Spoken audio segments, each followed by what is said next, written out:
അൽഹംദുലില്ലാഹി റബ്ബിൽ ആലമീൻ വസ്സലാത്തു വസ്സലാമു അലാ അഷ്റഫിൽ മുർസലീൻ വഅലാ ആലിഹി വസഹ്ബിഹി അജ്മഈൻ. അമ്മാ ബഅദ്. പൂവണിഞ്ഞ സ്വപ്നം എന്ന ഐതിഹാസികമായ ചരിത്രകഥയുടെ 22-ാം എപ്പിസോഡിലേക്ക് സ്വാഗതം. എവിടെയാണ് നാം പറഞ്ഞു വെച്ചത്? യൂസുഫ് നബി അലൈഹി സ്വലാത്തു വസ്സലാമിനെ വിറ്റു എന്ന് മാത്രമല്ല, അസീസ് രാജാവ് വിറ്റിരിക്കുകയാണ്. അസീസ് രാജാവിനെ വിറ്റിരിക്കുകയാണ്. ഈ സമയം അസീസ് രാജാവിനോട് മാലിക് പറഞ്ഞു, എനിക്ക് 1-2 കാര്യങ്ങൾ ചോദിക്കാൻ നിങ്ങൾ അനുവാദം തരികയാണെങ്കിൽ ഒന്ന് ചോദിച്ചോട്ടെ യൂസുഫിനോട് എന്ന് ചോദിച്ചു. ആ സമയം, എന്തും നീ പറഞ്ഞോളൂ സുകുമാരം, ഇതും മുന്നേ എന്ത് വേണമെങ്കിലും പറയാൻ അനുവാദം കൊടുക്കുകയാണ്. അങ്ങനെ അസീസ് രാജാവിൻ്റെ അഭ്യർത്ഥന മാനിച്ച് അവിടുന്ന് മാലിക് യൂസുഫിനോട് ചോദിക്കുന്നു, യൂസുഫേ, നിന്നെ ഞാൻ അണിയിച്ചൊരുക്കി, നിന്നെ വിൽക്കാൻ വേണ്ടി എല്ലാ നിലക്കും ഞാൻ നിന്നെ സെറ്റപ്പാക്കി റെഡിയാക്കി. ആ സ്റ്റേജിലിരുത്തിയ സമയത്ത് നീ എന്താ ഒരു വാക്ക് പറഞ്ഞു പോയല്ലോ, അതെന്താണെന്ന് ഞാൻ ചോദിച്ചപ്പോൾ നീ പറഞ്ഞില്ലേ, നീ മറ്റാർക്കെങ്കിലും വിറ്റ് കഴിഞ്ഞാൽ പറയാമെന്ന്. ആ സമയം അതാ വിടുന്ന മോഹനായ യൂസുഫ് നബി അലൈഹിസ്സലാം പറയുകയാണ്, വടിവുട തങ്കപ്പായലെ നീയാരെന്നെ നീലൊരു തടപുരയാമെന്നൊരത്തുതൈ ഓർക്കൊന്നേ, മമതമിലുന്നി മതഗർവിനീതറിടമിൽ ഞാൻ നബി യഅ്കൂബെ മകൻ യൂസുഫാണെന്നേ. ഇതങ്ങോട്ട് കേൾക്കേണ്ട താമസം മാലിക്കിൻ്റെ കൽബിൻ്റെ ഉള്ളിൽ അതാ കിടിലം കൊള്ളുകയാണ്. മാലിക്കിൻ്റെ ഹൃദയം പടക്കം പൊട്ടുകയാണ്, ഇടിപ്പടക്കം പൊട്ടുകയാണ് ഹൃദയത്തിനുള്ളിലൂടെ. കാരണം ഈ യഅ്കൂബ് നബി അലൈഹി ഇസ്ലാമിൻ്റെ പുത്രനായ യൂസുഫാണെന്ന് ഇങ്ങോട്ട് കേൾക്കേണ്ട താമസം മാലിക് പറയുകയാണ്, എൻ്റെ അടുത്ത് പല തെറ്റും വന്നുപോയി, എനിക്ക് പൊരുത്തപ്പെട്ട് തരണം യൂസുഫേ. അറിയാതെ പലതും മാലിക്കിൽ വന്നുപോയി. ഉടലിത് കേട്ട് വിറത്തുടൻ മാലിക്കാളുതാറ്റ്, പുതുമതിയാരേ പതുമതിയാരേ എന്നിൽ അറിയാഞ്ഞിട്ടേ, ഒരു തരമല്ല പല തെറ്റും നിന്നേനിരു തങ്ങൾ കരുണ നിനത്ത് പൊറുക്കെന്നും പേശിട്ടേ. യൂസുഫിൻ്റെ കാൽക്കൽ വീണ മാലിക് പറയുകയാണ്, മോനെ, നീ യൂസുഫാണെന്നറിയാതെ പലതും ചെയ്തു പോയി, പല അബദ്ധങ്ങളും ഈ മാലിക്കിൽ നിന്ന് വന്നുപോയി. അതുകൊണ്ട് എനിക്ക് പൊരുത്തപ്പെട്ട് തരണം യൂസുഫേ.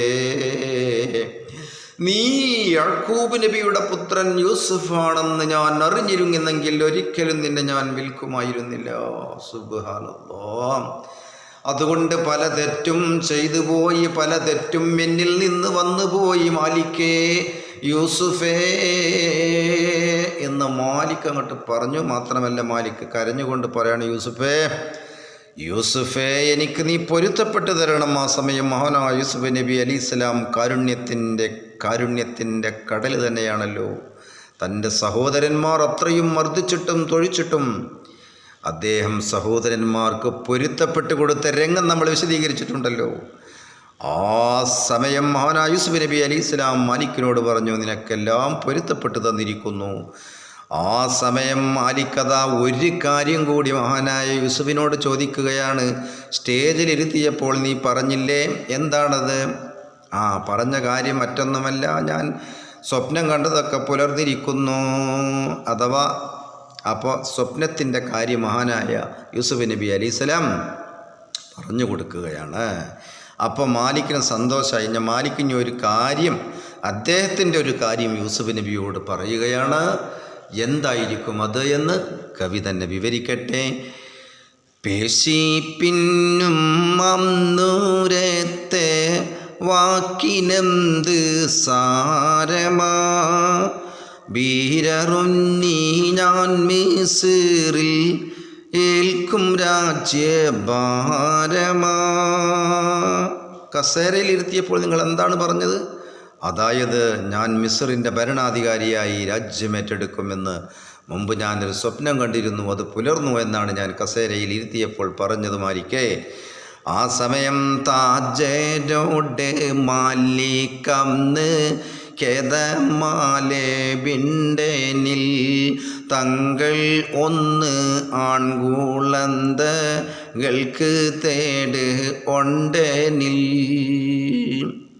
അപ്പോൾ അവിടുന്ന് മാലിക് പറയണം, ഒരാഗ്രഹം കൂടി, നിങ്ങൾ പ്രവാചകനാണെന്ന് എനിക്ക് ബോധ്യമായി. അതുകൊണ്ട് എൻ്റെ ഒരാഗ്രഹം നിങ്ങൾ നിറവേറ്റിത്തരണം. എനിക്ക് പെൺകുട്ടികളാണുള്ളത്, ഒരു ആൺകുട്ടിക്ക് വേണ്ടിയിട്ട് നിങ്ങൾ ദുആ ചെയ്യണം. ആ സമയം മഹാനായ യൂസുഫ് നബി അലൈഹി സ്വലാം ദുആ ചെയ്യില്ലേ? ചെയ്യും, തീർച്ചയായും ചെയ്യും. എന്താ കാരണം? നേശമോടെ മാലിക്കിൽ ദുആ നബി ബിരുത്തലായി, നേർത്തിയെ മൂറാദവർക്ക് കോലവൻ കൊടുക്കലായി. അങ്ങനെ ഈ മാലിക്കിൻ്റെ അഭ്യർത്ഥന മാനിച്ചുകൊണ്ട് മഹാനായ യൂസുഫ് നബി അലൈഹിസ്സലാം മാലിക്കിനൊരു സന്താനം ആൺതരി ഉണ്ടാകാൻ വേണ്ടി ദുആ ചെയ്തു എന്ന് മാത്രമല്ല, അത് ഉണ്ടായി എന്നാണ് ചരിത്രം പറയുന്നത്.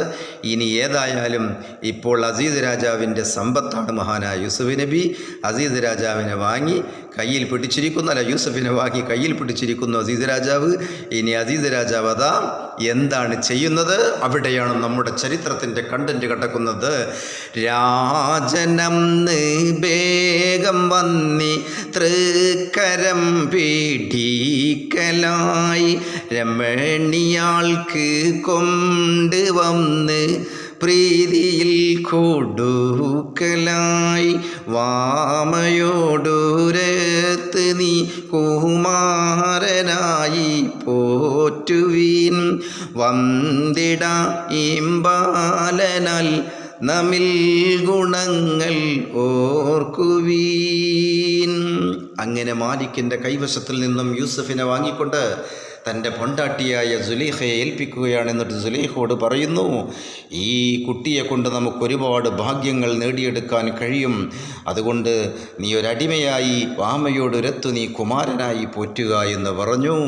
എന്ന് മാത്രമല്ല, അങ്ങനെ എപ്പോഴും സുലൈഖയെ മനസ്സിൽ അലട്ടിയിരുന്ന, ഇത്രയും കാലം മിസ്രിൻ്റെ അധിപനായ രാജാവായ അസീസ് രാജാവാണ് തൻ്റെ ഭർത്താവെന്ന് പറഞ്ഞുകൊണ്ട് കല്യാണം കഴിച്ച് മണിയറക്കകം കയറിയപ്പോൾ ആകെ ബേജാറിലായ സുലൈഖ അവിടുന്ന് ക്ഷമിക്കാൻ വേണ്ടി അമത്തുകൾ വെള്ളാട്ടിമാർ പറഞ്ഞു. അങ്ങനെ നീണ്ടു നിന്നു. ഇപ്പോൾ ഇതാ സുലൈഖയുടെ മനസ്സിൻ്റെ അകത്തളങ്ങളിൽ പൂവിട്ട് പൂജിച്ചിരുന്ന അഭിലാഷം അതാ അവിടെ പൂവണിഞ്ഞിരിക്കുകയാണ്. അതുകൊണ്ടാണ് ഞാൻ ഈ ചരിത്രകഥക്ക് പൂവണിഞ്ഞ സ്വപ്നം എന്ന പേര് വെച്ചത്. ഇപ്പോൾ സുലൈഖയുടെ ആ ആഗ്രഹം പൂവണിഞ്ഞിരിക്കുന്നു എന്ന് മാത്രമല്ല, അസീസ് രാജാവ് സുന്ദരനായ അടിമയെ സുലൈഖയുടെ കയ്യിലാണ് ഏൽപ്പിച്ചിരിക്കുന്നത്. അങ്ങനെ സുലൈഖയെയും യൂസുഫ് നബി അലൈഹി സ്വലാമിനെയും കൂട്ടി അതാ അസീസ് രാജാവും പരിവാരങ്ങളും എല്ലാവരും അതാ മിസ്റിനെ ലക്ഷ്യമാക്കി നടക്കുകയാണ്. കൂവിടൈ അസീസ് മൂന്ന് അഫർസിലൊരുത്തരം കൂട്ടി വേഗം വന്തിവർക്കോ ടാരമേറ്റി ആരരാം. അങ്ങനെ നടന്ന് മിസ്റിൽ തന്നെയാണല്ലോ മാലിക്കിൻ്റെയും വീടുള്ളത്. അതുകൊണ്ട് കൂടുതൽ കൊട്ടാരത്തിലേക്ക് ദൂരമില്ല, മറ്റൊരു രാജ്യമല്ല, എല്ലാം മിസ്റിൽ തന്നെയാണ് നടക്കുന്നത്. മിസ്റിൻ്റെ അധിപനായ മിസ്ർ ഭരിക്കുന്ന രാജാവായ അസീസ് രാജാവിനാണ് മാലിക് മുൻഗണന നൽകിയതും. കാരണം നാട്ടുകാരനായ രാജാവാണല്ലോ. അതുകൊണ്ട് തന്നെ അസീസ് രാജാവ് കുട്ടിയെ വാങ്ങി, ആ കുട്ടിയെ സുലൈഖയെ ഏൽപ്പിച്ചു. അങ്ങനെ കുട്ടിയും അതുപോലെ തന്നെ അസീസ് രാജാവും പരിവാരങ്ങളും കൊട്ടാരത്തിലേക്ക് ഇതാ വന്ന് കയറിയിരിക്കുകയാണ്. ഇനി എന്താണ് അവിടെ സംഭവിക്കുന്നത് എന്ന് അംദറൂബ് മുത്തുക്കോയ തങ്ങൾ പറയലായിരിക്കും നല്ലത്.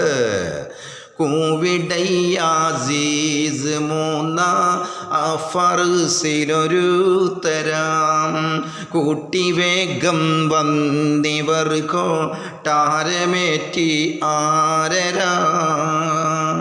രാവിലെ സിംഹാസനത്തിൽ രാജൻ പോയ നേരമാ റാണി ദൂതരേദിയാന റൂമിൽ കയറി കൂടമായി. അങ്ങനെ രാജാവ് തൻ്റെ പരിവാരങ്ങളുടെ കാര്യങ്ങളൊക്കെ അന്വേഷിക്കുന്നതിന് വേണ്ടി ചുറ്റിക്കറങ്ങാൻ വേണ്ടി പോയാൽ നേരെ സുലൈഖയുടെ പണി എന്താണെന്നറിയുമോ? ധ്യാനിക്കാൻ വേണ്ടി, അള്ളാഹുവിൻ്റെ ഇബാദത്ത് കഴിഞ്ഞുകൂടാൻ വേണ്ടി ആ അടിമക്ക് മാത്രം തയ്യാറാക്കി വെച്ച റൂമിലേക്ക് സുലൈഖ മെല്ലെ കടന്നു ചെല്ലുമെന്ന് മാത്രമല്ല, ബീവിയാൾ തൻ ബിംബമിൻ്റെ മുമ്പിൽ ചെന്ന് കുമ്പിടൈ ബിണ്ട് ദേവരെ കരുണ കൊണ്ട് ഞാൻ ജയിച്ചിടൈ. അവിടെ സുലൈഖക്ക് ആരാധിക്കാനുള്ള വണങ്ങാനുള്ള ബിംബങ്ങളുണ്ട് അതിൻ്റെ ഉള്ളിൽ. അതിൻ്റെ ഉള്ളിൽ, കൊട്ടാരത്തിനുള്ളിൽ, അതിൻ്റെ മുമ്പിൽ വന്നുകൊണ്ട് സുലൈഖ പറയുകയാണ്, ദേവരേ, നിങ്ങൾ എന്നെ കടാക്ഷിച്ചിരിക്കുന്നു. ഞാൻ നാളുകളായി, വർഷങ്ങളായി എൻ്റെ കൽബിൽ പൂവിട്ട് പൂജിച്ച ആ യുവാവിനെ എൻ്റെ മുമ്പിലേക്ക് എത്തിച്ചു തന്ന ദേവതകളോട് സുലൈഖ നന്ദി പറഞ്ഞുകൊണ്ടിരിക്കുകയാണ്. ഈ സമയത്താണ് കന്നി അമ്പീതം മൊളിന്ത പോതിൽ ബിംബം വീളലായി കാമിനി കീടുങ്ങിയന്ന് ഉള്ളു തൊള്ളിപ്പാളലായി. ഇത് കണ്ട് പ്രാർത്ഥന കണ്ട് തീർന്നു കഴിഞ്ഞ ഉടനെ തന്നെ ബിംബം അതാണ് തവിട് പൊടിയായി. സ്വർണം കൊണ്ട് നിർമ്മിച്ചതാണേ, സിമെൻ്റ് ഇട്ടല്ല, മണ്ണും കട്ടയിട്ടല്ല. അതിന് തവിട് പൊടിയായെന്ന് മാത്രമല്ല, ഇത് ഇനി രാജാവ് വന്ന് കണ്ടാൽ ആകെ പണിയാവൂലേ, പണി പാടൂലേ. ആ സമയം ഉന്നി ബീവി തങ്ങളിൽ ഈ തെന്നിൽ വന്നേ നാശമാ ഓമനാനെ ബി മഹിളയോടുരത്ത് സ്നേഹമാൽ. അവിടുന്ന് യൂസുഫ് നബി പറഞ്ഞു, പെണ്ണേ, ഇത് എൻ്റെ റബ്ബിൻ്റെ കോപമേറ്റതാണ് എൻ്റെ ദേവന്മാർക്ക് എന്ന് പറഞ്ഞു. അതുകൊണ്ട് ഇജ്ജാ പറഞ്ഞ വാക്കില്ലേ, എൻ്റെ ദേവന്മാരെ കരുണ കൊണ്ടാണ് ജയിച്ചിക്കണെന്ന്, അത് പറഞ്ഞപ്പോൾ എൻ്റെ റബ്ബിൻ്റെ കോപമേറ്റതാണ് എന്ന് പറഞ്ഞു. ഇനി എന്ത് ചെയ്യും? യൂസുഫിനോട് പറഞ്ഞു, ദയവ് ചെയ്ത് യൂസുഫേ, അസീസ് രാജാവ് വരുന്നതിന് മുമ്പ്, കൊട്ടാരത്തിലേക്ക് വരുന്നതിന് മുമ്പ് എൻ്റെ ദേവങ്ങളൊക്കെ ശരിയാക്കി തരണം, അല്ലെങ്കിൽ പണി പാളും കേട്ടോ എന്ന് പറഞ്ഞു. അതിൽ മഹാനായ യൂസുഫ് നബി അലൈഹി സ്വലാത്തു വസ്സലാം ആകാശലോകത്തേക്ക് കയ്യങ്ങോട്ട് ഉയർത്തുകയാണ്. എന്നിട്ട് എന്താണ് പറഞ്ഞത് എന്ന് അന്തറോദ്വീപുകാരനായി ഇന്ന് കുന്നത്തേരിയിൽ അന്ത്യവിശ്രമം കൊള്ളുന്ന മഹാനായ ബാവ മൗലവി തന്നെ, അന്തറോദ്വീപ് മുത്തുക്കോയ തങ്ങൾ തന്നെ പറയട്ടെ. തങ്കത്താരുളന്നാൾ ഉയർത്തി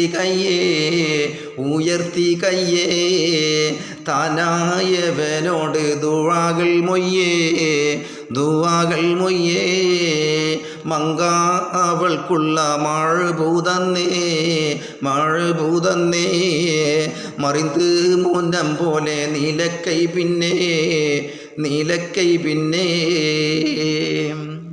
അപ്പോൾ അതൊരു കാര്യമാണെന്ന് യൂസുഫ് നബിക്ക് തോന്നി. കാരണം ഇവിടെ അസീസ് രാജാവ് വന്നത് പരിശോധിക്കുമ്പോൾ ഈ ബിംബങ്ങളൊക്കെ തോട് പേടിയായി കിടക്കുന്നത് കണ്ടാൽ ഇവിടെ വേറെന്തെങ്കിലും നടന്നിട്ടുണ്ടെന്ന് അസീസ് രാജാവിന് തോന്നുക.